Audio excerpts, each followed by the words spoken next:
Minister, I think the best way we can show our respect and our gratitude to the whistleblower Shane Carr is to stand with him and to ensure that he doesn't suffer iver a hain. Agus iver though that we changed the procedures after we learned, after we find out what he actually did.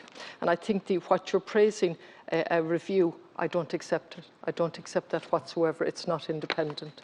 Now, bear in mind that the latest revelation this morning was a memo praising someone that followed up, hunted down, chased up and followed up again information that was going to be used to do down the family. Followed up, hunted down, chased up and followed up again. And you've given a speech here today, and you know I have the greatest of respect for you, but it's not about you or me here today.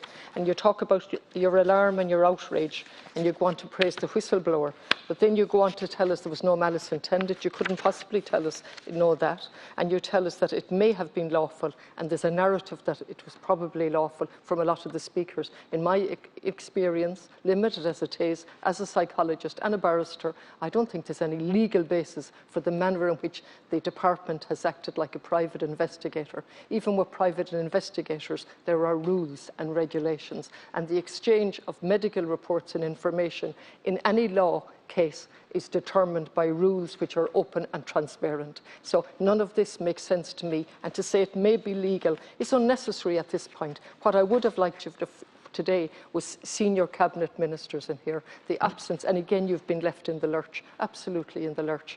And it becomes about you or me, which is absolutely absurd, because it's about a very serious story where information has been gathered surreptitiously, in a clandestine manner, to be used to do down people and families with autism and special needs under the guise of saving the state money. Now I want to ask, where is the report, the Senior Counsel's report? Will it be published? Did the department go to RTE or somebody on behalf of the department and say, don't threaten them with the Official Secrets Act?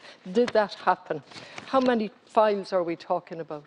What explorations has your department done to find out this? How many other areas does it affect? For example, the women who came forward and took cases with cervical cancer. I just mentioned them. How many other sections has it affected? And at the very least, let's have a full and frank discussion in this Dáil with senior cabinet ministers being held to account in relation to a department that's clearly out of control. And I say that reluctantly because they've come forward and said, we've done nothing wrong. And now they're going to investigate that they've done nothing wrong and come forward and confirm they've done nothing wrong. And you're asking us in this lovely establishment to think that's not nonsense. Thank you, Deputy. Thank you. I comply with the rules. Thank you, Chairperson. Thank you, Deputy.